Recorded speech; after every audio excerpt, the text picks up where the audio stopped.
GVWR. It's a question that you see many times over on the internet.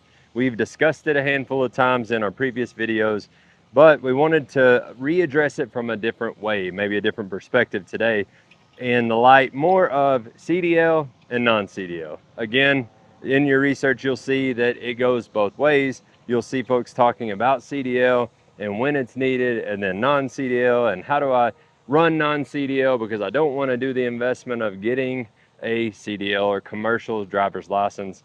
So looking at it today, we'll do a quick recap. GVWR is gross vehicle weight rating. This HDT right here is a 18K GVWR, so it's 18,000 pounds. That means that this trailer can be a total weight of 18,000, including its load. So that's what the components are rated for. The axles, the tires, the coupler, all of those things are rated for no more than, like to have no more than 18,000 gross vehicle weight rating. So the way that the CDL breaks down is the combined GVWR of a truck or a tow vehicle and a trailer like this HDT. If they add up to over 26,001 pounds, that constitutes having to have a CDL. So a common misconception is that it depends on how much weight you have on the trailer. It doesn't matter. It is completely empty. If I had a trailer that had a 25,900 pound GVWR, which is like an F-Max 212, and I had it hooked to an S10 pickup with nothing on it, I still have to have a CDL because the S10 has, if it has a GVWR of a few thousand pounds, it's over. So it doesn't matter what the weight is on the rig. If the two GVWRs add up to over that, you have to have a CDL. That's a federal, that's across the country rule.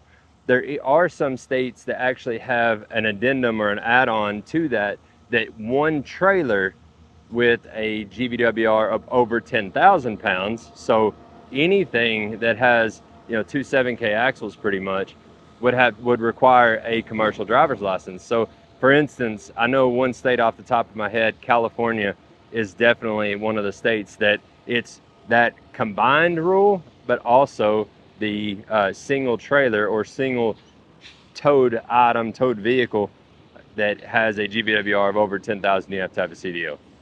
So this leads us into when you're doing your discovery. Say you're a new buyer, say you're new to hauling equipment, and I'm a landscaper or getting into construction and I want to buy my first trailer, and you need to go into it understanding that CDL requirement, CDL rules based on GVWR, because behind me you see a handful of these trailers and they all look very similar.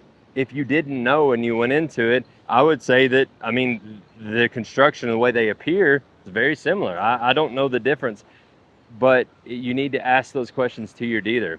Like, which one of these is a, back up for a second, know your tow vehicle. So I know I've got a 2016 Dodge and the GVWR is 10,000 pounds. Well, I can have a trailer up to 16,000 pounds GVWR before I trigger that 26,001 pound rule. So I know I pretty much am going to have a trailer with two 7K axles. Therefore, with Diamond C, the GVWR is 14,900. That would keep me under the 26,000 threshold. So you want to ask the dealer, which one of these? I know I want a tilt trailer because I'm going to be hauling a skid steer quite a lot. Where are your, 14,900 pound HDTs that have, two 7K axles? But you have to make sure that your skid steer can be, is within the weight range of that HDT. So stepping a bit further, the HDT with 14,900 GVWR, if you have to check the weight of the trailer, deduct that from the GVWR, and it gives you your payload capacity. So a standard 20-foot HDT weighs about 3,800 pounds. So you would deduct that from 14,900, and you've got plenty of capacity for most of your skid steers. But if you've got one that weighs 12 or 13,000, definitely not going to be heavy enough. So you have to really make sure you pay attention to what your needs are, and it does that trigger having to go ahead and invest in getting a CDL to where you're doing it by the book. This is scratching the surface, because if you do end up saying, hey, yeah, I really need to have a CDL to be by the book, there's so much more to it than that, like where you need to really do your due diligence and research, especially federally and by your state, to understand, how you operate with a CDL. Without it, it's, operating under that CDL threshold is much less complicated. It is, but a lot of guys and gals out there tend to push the envelope, right? They would load it for all it's worth and end up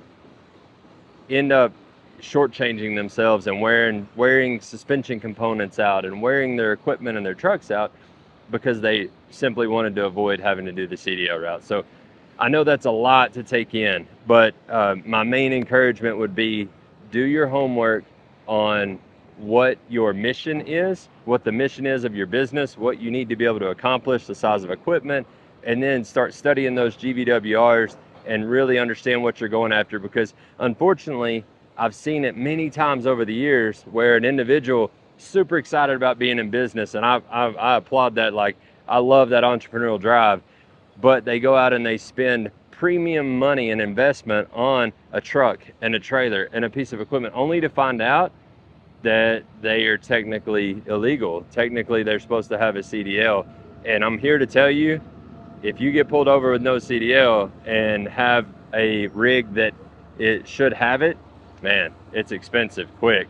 And so you definitely want to make sure you do your homework. Jump on diamondc.com on the Learning Center. We have some more articles talking about GVWR, kind of breaking it down. I touched on it for just a minute on how to calculate GVWR, but we have several videos there about that subject. Also, you can look through all the different types of trailers and kind of pick through, like I said on the HDT, look at the different levels of GVWR that are available and then compared to your tow vehicle. So again, do your research, and we'll see you on the road.